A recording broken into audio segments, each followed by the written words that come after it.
Kas pööripäeval mölde leiab skalli ning kas tõde on kusagil olemas? Vandenõuanalüütikude suvepäevad 20. juuni Tartu kaasa raamustuju ja palju häid mõtteid. Üritame kogu perega tasuta.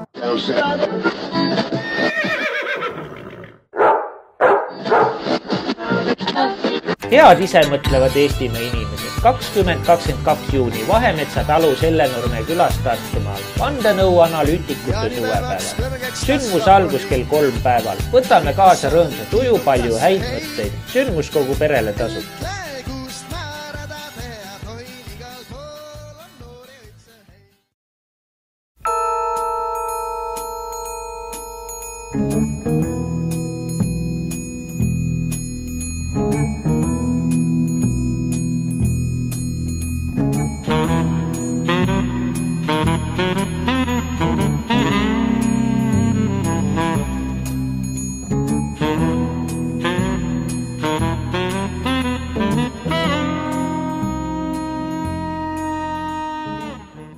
Tere taas, head saate kuulajad.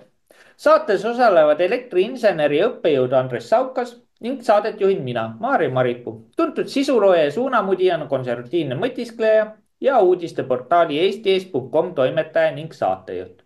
Tehnokrat alustab. Eelmine saade Tehnokrat 5 võeti hästi vastu ja samuti laekus palju küsimusi. Nii et jätkame tehnokraatlike uudistega ja proovime koos ka vastused leida, nagu saate alguseski on näha. Kas siis varsti saame pururikkaks, kui hakkame fosforiiti kaevandama?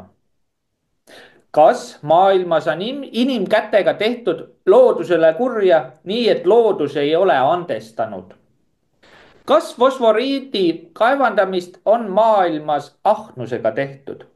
Palun, Andres. Tervist, Eesti rahvas.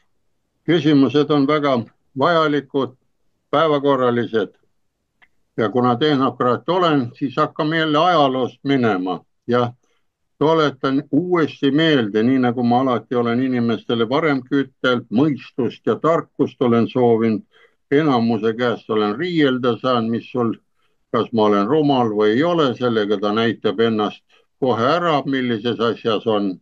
Ja teine asi siis on näha, kas selle inimesega, nagu Konfutsius ütleb, tasub üldse ühes ruumis olla, kui ta ei saa sinuga juttu ajada, ei ole, on igav, saab olla. Ja olen alati öelnud, aeg on konstantne. Nüüd on 1000 aastat või 100 aastat või 1 aasta läheb. Meie arvutame ühtepidi aega, teine usk arvutab teistpidi aega ja aeg on konstantne, aga inimesed on erinevad. Öeldakse, me oleme targemad. Ei ole, me hakkame nullist peale. Kui me sünnime, hakkame tähti õppima, siis edasi ema piimaga, mida me saame geeni, kas me oleme kiiremad, hakkajamad või oleme lojud, aga kui meid tambitakse kogu aeg lojuks, me jäämegi loju.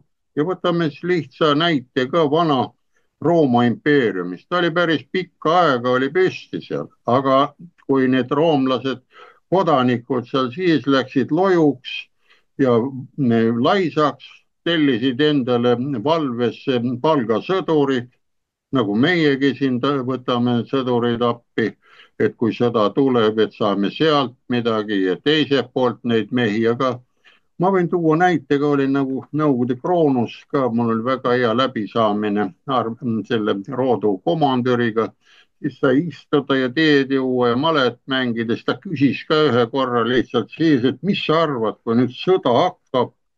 Ütlesin ära, et sõda kui hakkab, siis kõik lähevad koju, ega paar päeva on koos, kõik lähevad koju. Mis koju? Ta ütles, no ma ütlen niimoodi, et igal ühel me oleme siin eri rahvuste.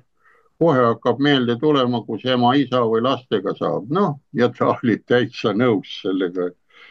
Nii, vot see on lihtsalt selline lugu, millest minna. Ja siis hakkame vaatama neid ära, just see pole värk, mis siin hakkab siin tulema. Sellest ongi see samane pool. Võtame jällegi slaidid lahti. Nii, ja vaatame nüüd, mis on. Nauru kohta oli küsimust, et hakkame kaevandama, aga kuna ma ütlesin teile juba siin ennem ette ilusti ära, et ma vaatan ajalukku ja näete, see aasta on, mis aasta on, 2025, aga ma võtsin nüüd eelmise aasta lood ette, need pealkirjad on olemas. Kliimaminister ütleb, kriitiliste maavarade väärindamine tooks Eestile majanduskasu. 19. jaanuar 24 Postimees. Teine punkt, luubi all läheb lahti. Valitsus tellib fosforiiditehase projekti. Nii et näete, tehast on siin mõne aja pärast püsti, kui projekt juba on. Nii, see on aasta tagasi, nüüd juuni, veel ei ole päris aastat. Ja kolmas punkt, näed, ütleb Eesti Energia juht. Eesti peaks mõtlema fosforiidi kaevandamise peale. 17. veebruar 24 Postimees.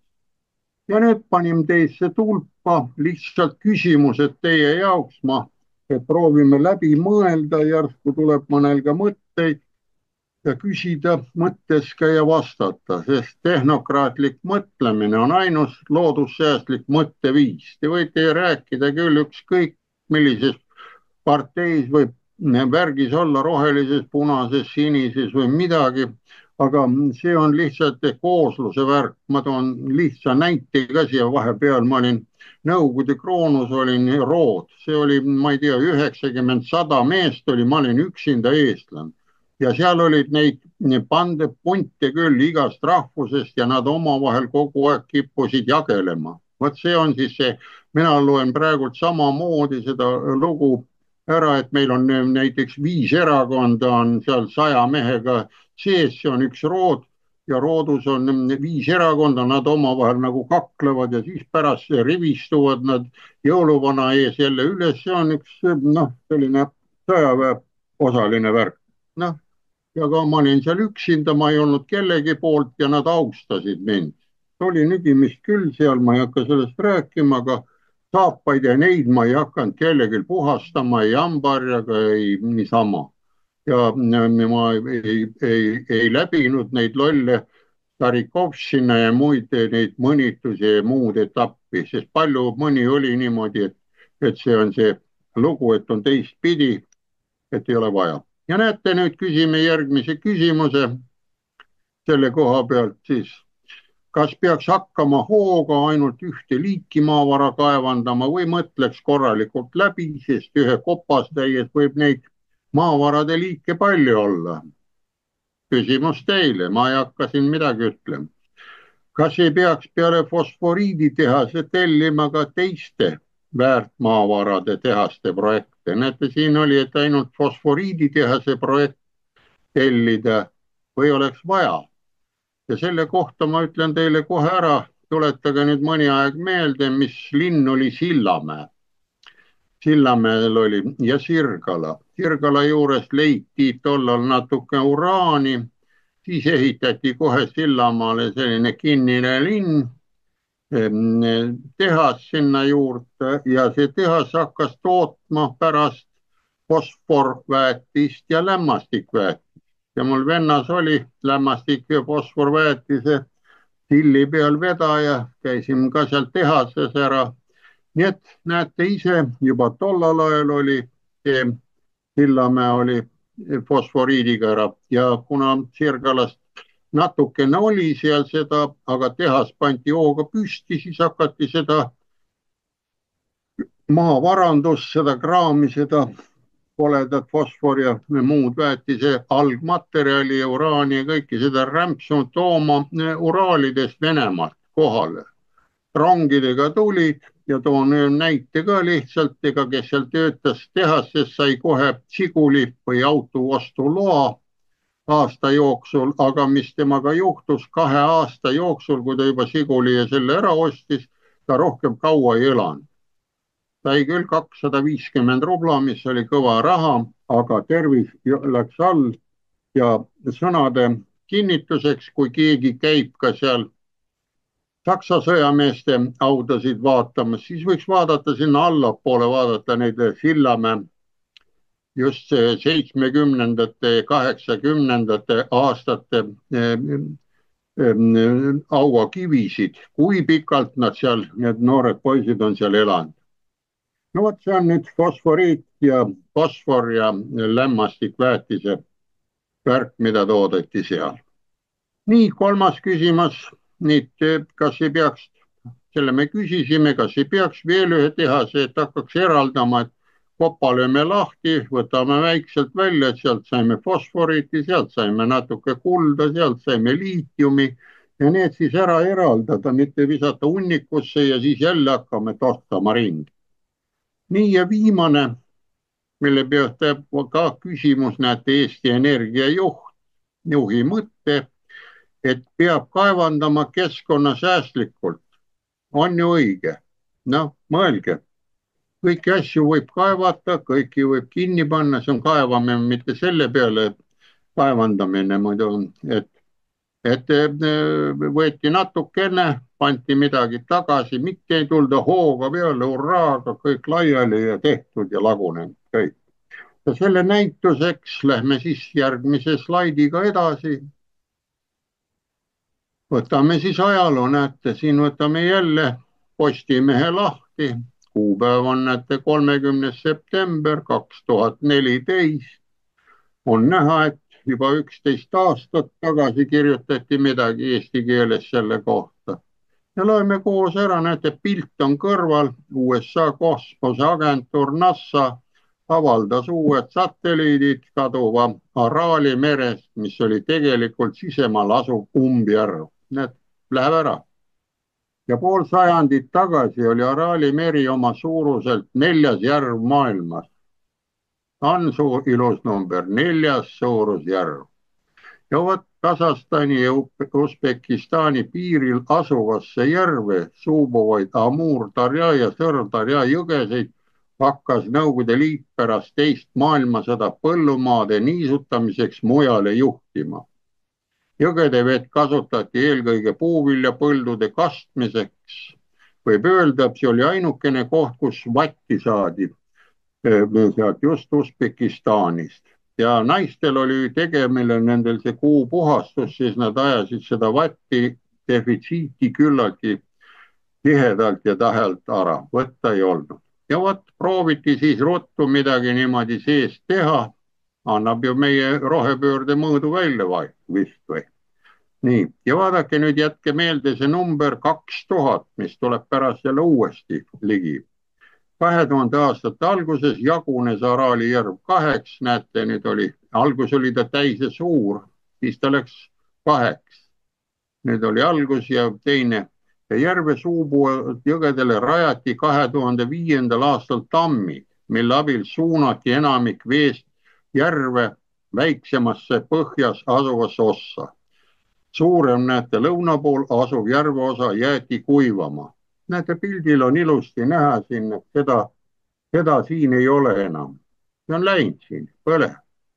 Ja vot see on nüüd maailma võime ligeda siin samas meie ligidal, natukene maad minna ida poole, on selline katastroof tehtud. Vot siin on nüüd loodusele teine küsimus, mis oli, kas maailmas on inimkätega tehtud loodusele kurja. Nii et loodus ei ole andestanud. Ja vaadatage, mis see loodus nüüd ei ole andestanud.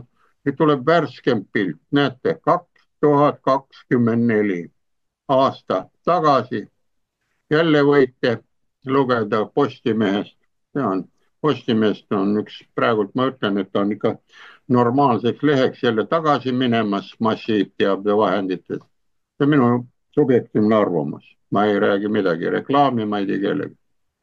Lihtsalt nii nagu mõtlen. Ja nii näete, mis siin ütleb. Vaadake, ilus pilt on tehtud noori kooli lõpupeol Aralskis, mis oli kunagi Araali mere suur sadamalinn. Näed, neiukesed, noormehed siin, palju neid on? Vähe. Ja näete, nüüd ütlebki, Araali mere piirkonna mürgine keskkond on pärssinud noorte arengut ja toonud kaasa probleemid viljakusega, leidis Venemaa ja Usbekistani teadlaste ühisuurimus. Näete, 2024. kirjutati ilusti, teadlased ei lähe selle sõjahullusega kaasa sinna. Ja teadlased avastasid, et taimekaitsevahendite, raskemetallide ja klooriühenditega saastunud keskkond häirib areneva organismi hormoonsüsteemi.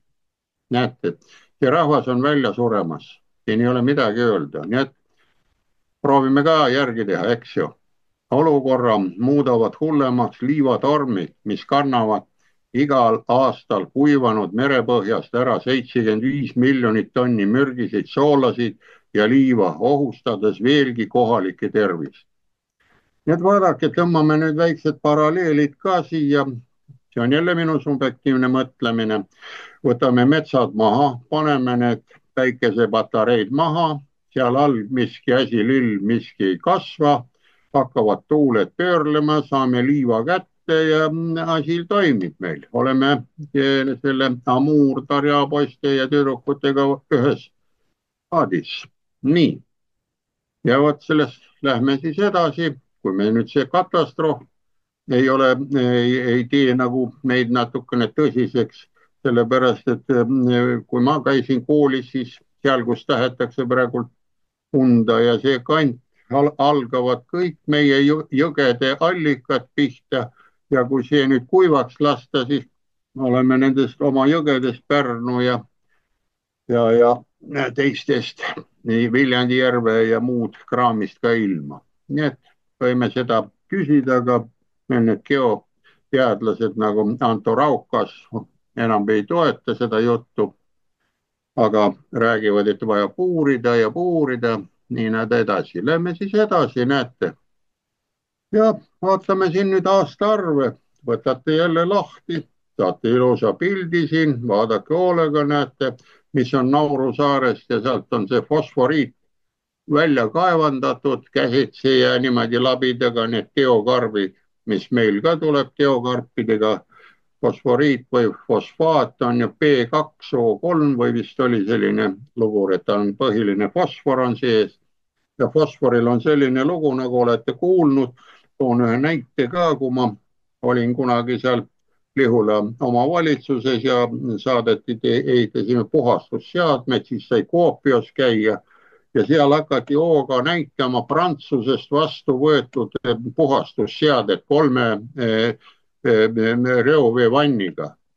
Ma kohe küsisin, milleks teil 3 reoveevanni on vaja. Oi, see on hea Prantsuse oma. Ma küsisin, palju teil Kuopios merevee temperatuur tõuseb suvel. No kõige palavamal ajal Kuopios, 12 saab, ma ütlen tervist. Siis teil ei ole ju fosforit üldse vees näha, kui teete veeproovi, kas te teete? Ei, meil seda reovee hinna sees ei ole. Ma ütlen, et meil on see sees ja see on väga kallis hind. Ja see fosfor panebki need biotiigid kinni kasvama. Siis nad vahtisid nagu lollakat, et üks kohalik mingisugune Eesti loll tuleb Kuopio teadlasi Keskkonnaametis õpetama. Nad olid nii vihased. Ma ütlen, palju siis see projekt maksis 3 vanniga. Saate selle valmis, saate õue panna näidiseks. No vaat selline on väike kõrvalpõige ka, et natukene segasi näda siis kui on raha saadud, siis kulutada oskab igaüks. Ja vaadake nüüd, mis selle Nauruga sai siis. 1900 Briti ettevõtet avastas saarel fosfaadi. 1906 algas fosfaadi ehk fosforiit, kuidas keegi nimetab, kaevandamine. Suurbritannia jagab kasumit Saksa firmaga. Näete, 67 naurulased saavutasid kontrolli fosfaatide kaevandamise üle. Selle kohta tuleb mul ajaloo oma ajusopist välja, olid selline ajakirja, nagu vist oli Ajapulss või oli Horisont. Ma lugesin ka veel raadiot vene keelt, sealt oli midagi tehnokraat.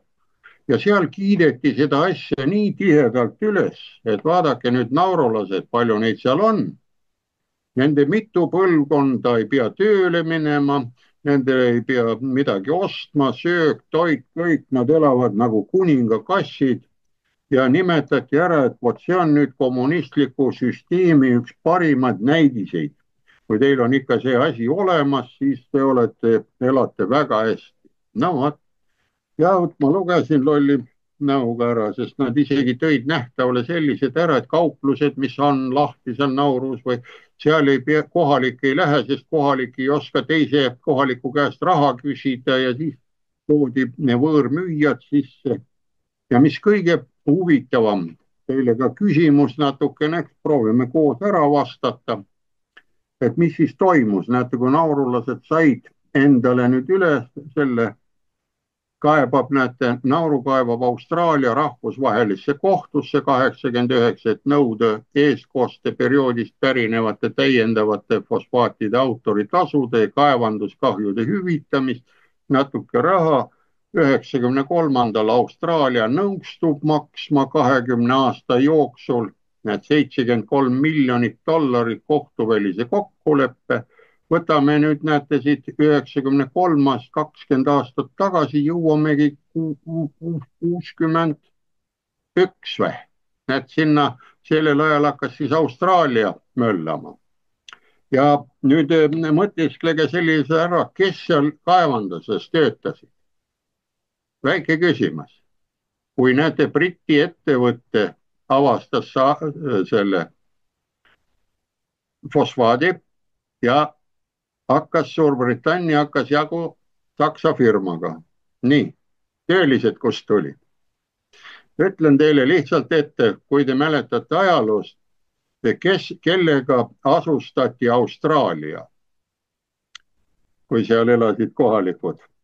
Oli ju sedasi, et see isegi räägitakse, et kehva inglise keel vangidega ühend ära. Ja Austraalia vanglatest, kui vaatate, lööte selle BBC või selle nauru, ükskõik mille lahti tulevadki vangide pildid ka, kuidas nad hambaid pesevad seal telkide kõrval, kuidas nad fosforiiti kaevanud. Ja mõtelge, kas ei ole siin mingit paralleeli, meil siin hiljuti oli jutuks, oli selline, et meil on vanglad ju tühjad, need on vaja rendile anda. Mõelge. Kas ei ole midagi sarnast, fosforiit ja vanglad ja kellele rendile ja nii edasi. Need, ma olen kogu aeg rääkinud, aeg on konstantne. Ta tuleb ja kolistab jälle pendliga ukse taga. Nii, ja näete, nauru ühines siis 1999. aastal ÜRO-ga ja 2000-ndatel lõpetati fosfaadi kaevandamine. Noh, palun. 2000 sai läbi ja mis siin eespool oli ka 2000 oli jutt. Korraks tagasi, näete, 2000 jagunes kaheks ja siis kohe natukese aja pärast pandi tammid ette, nii et Nõukogude Liidus jama lahti, naurus jama lahti ja nii edasi ja nii edasi. Ja nüüd paneme siis selle olukorra nagu kokkuvõtte ära, mõelge nüüd ise. Kui see süsteem ja see kaardimäng, mitte kaart, power ära, aga male on siin paremini välja võetud. Siin on ju male käigud näha, mida tehti selles naurus, kuidas tehti, kuidas kokku lepiti, kuidas siis lasti nad vabaks, kuidas nad ÜRO liikmesse tulid ja nii edasi, nii edasi. Ja mõtisklege ÜRO, mis ennem oli peale sõda, mis organisatsioon oli, lihtsalt nimi muudetakse vahepeal ära ja jõuamegi ju sellise olukorra peale, et peame ikka rahulikud olema ja vaatama see, et me nende suured ju mängivad kokku ja suurmehed mängivad malet ja kahjuks meil Riigikogus ja ütleme meie juhtimise ära, nad ei näe neid käike kuidagi ette, mis on ajaloos tehtud, nad ei viitsi ajalugu lugeda või ma ei saa aru, või on see raske lugeda ja ära mõtleme, ei, me oleme targemad kõigis, me ei saa olla targemad, sellepärast nullina sünnime ära. Kohe, kui sünnime ema juures, siis me hakkame kohe vananema, me ei uuene kuidagi, iga päevaga läheme kaugemale ja 90 lööb ette, siis on asi tehtud. Ja ei saa aru, ikka me midagi teeme ja teeme. No ja mõelge nüüd see asi läbi, kas meil see pool ei ole ära.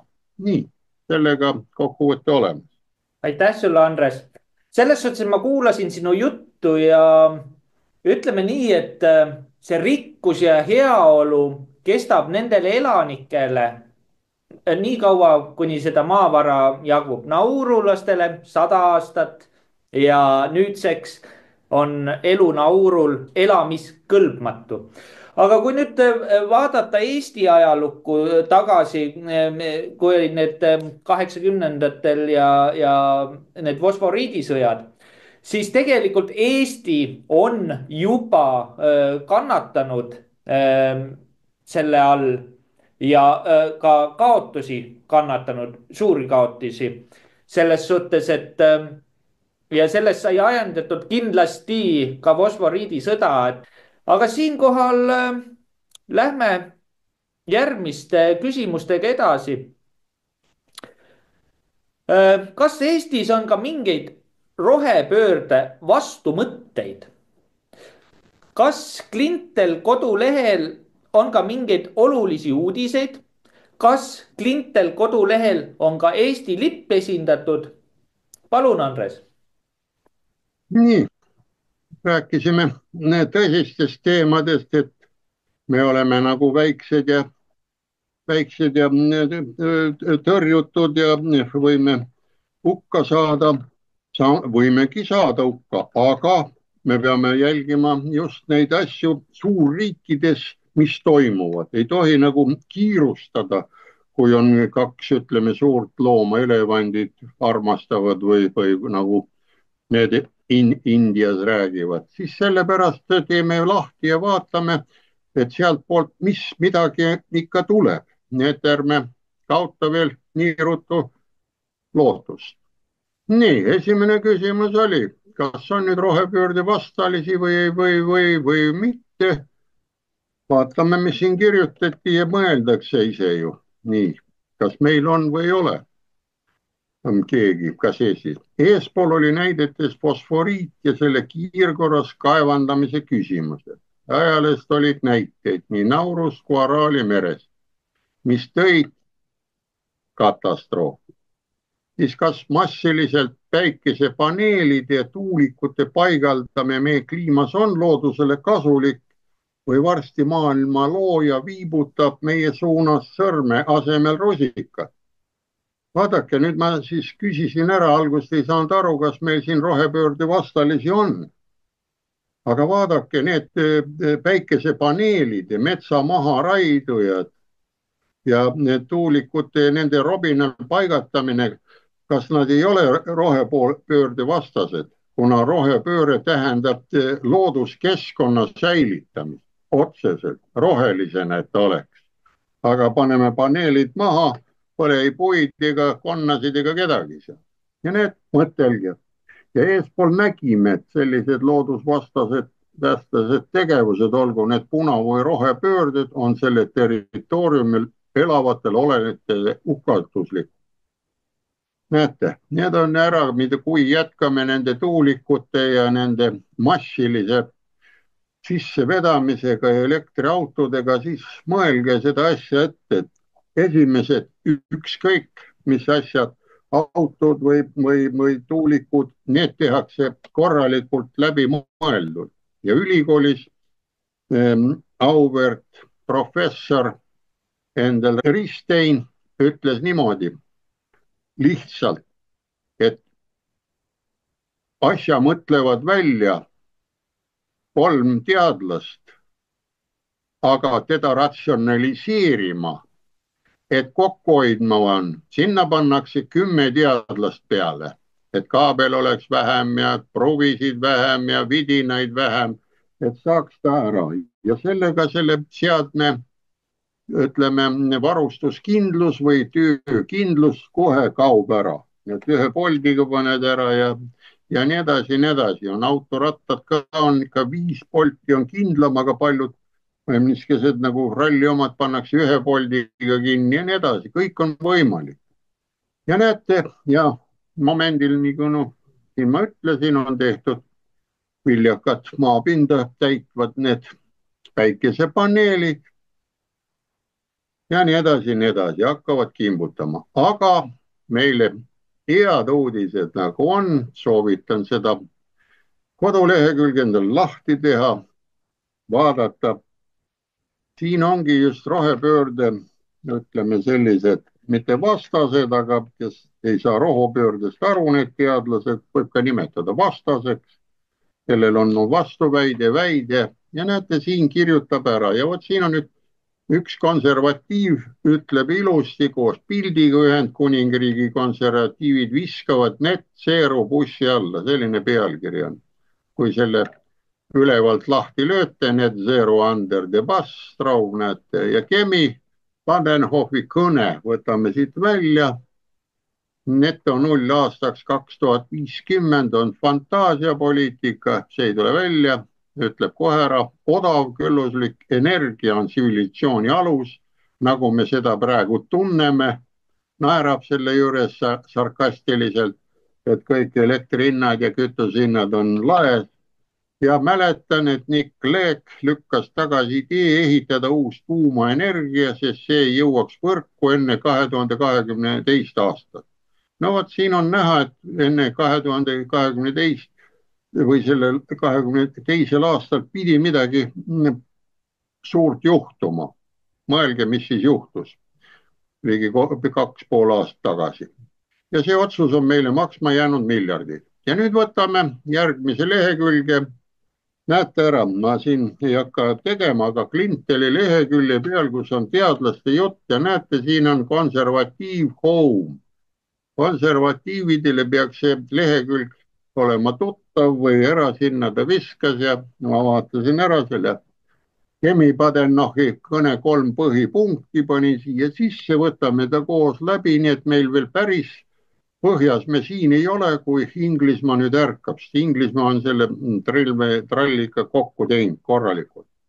Ja näete, esiteks, avaldatud plaanid on täiesti segased.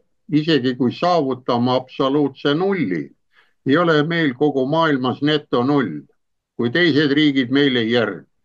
Meie edu heitkoguste vähendamisel on toonud kaasa maailma kõrgemaid elektriarveid. Need kulud hõlmavad peresid, kes on sunnitud asendama ideaalselt töötavad autod, boilerid ja pliidid sama asja kallimate ja vähem töökindlate versioonidega. Näete, esimene punkt. Me kõik oleme nüüd nagu aru saanud. Teine tõde, näete, isegi seal, kus on plaan, oleme maha jäänud, ütleme. Kliimamuutuste komitee ütleb, et 2040. aastaks peavad enam kui pooled Ühendkuningriigi kodudest ahjud välja lõhutud olema ja soojuspumbaga asendatud. Näete, nemad on seal tigedad, meil on ka ahjud välja ja saate raha, panete elektrikütja. Aga vaatame head statistikat selle kõrval, ta naerab. Eelmisel aastal paigaldati Ühendkuningriigis läbi aegade suurim soojuspumpade arv, näete, 50 000. See on parim, mida me kunagi teinud oleme. Nii et sellise kiirusega kulub eesmärgini jõudmiseks 340 aastat, mitte 15 aastat. Näete, 3,5 sajandit, siis saame välja lõhutud kõik Inglismaa ahjud. 2040 on siis rohepööre juba ei. Ja kolmas tõde, näed, ütleb selle kõik ära, need on olulised, meil ka jooksevad välja, et inimesed saaks aru, ärge mingi oma ahjude kallal. Kolmas tõde, me paljastame end massiliselt riikidele, kes ei jaga meie väärtusi. No näitame ära, nii nagu oli siin see pole lugu Leedus, kus see sõiduk ära uppus, näidati kõigile, kui mida me teeme. Kes ei jaga meie väärtuse? Võtkem päikesepaneelid. Hea uudis on see, et kulud on viimasel kümnendil langenud. No päike. Kuid siin on vähem head uudised. 10 aastat tagasi sõltusime kõigi põhikomponentide osas suuresti Hiinast. Täna oleme veel sõltuvad. Näete, ütleb 60% nende tarnetest pärineb sööküttel töötavatest elektrijaamadest. Nii et see kaup, kõik need kiibid ja kõik komponendid, tiivikud ja päikesepatarei kraam tuleb ikka Hiinast ja kus on sööküte. Ja need lõppu panebki, need 3 tõde on põhjus, miks ma nimetan end nullskeptikuks, segased plaanid, ebarealistlikud eesmärgid ja tähtajad, liigne Hiinale toetumine. Nii et vaadake, radikaalid, kes siin on, see kodulehekülg, kellel on tundmatu, siis vaadake ta üle, aga Clinteli kaudu saate ka veel teistesse igasuguste radikaalide ja muude juurde minna, vaadata. Ja viimane, nagu siin küsimus oli, et kas ka Eesti on seal ära, kas Klintel kodulehel on ka Eesti lipp esindatud. näete, teeme lahti, ise vaatate ära. Klintel Org Estonia, ma ei hakka numbreid ette lugema. Ehk jääb midagi huvitavaks ka, aga näed, üle maailma on rohkem kui 1981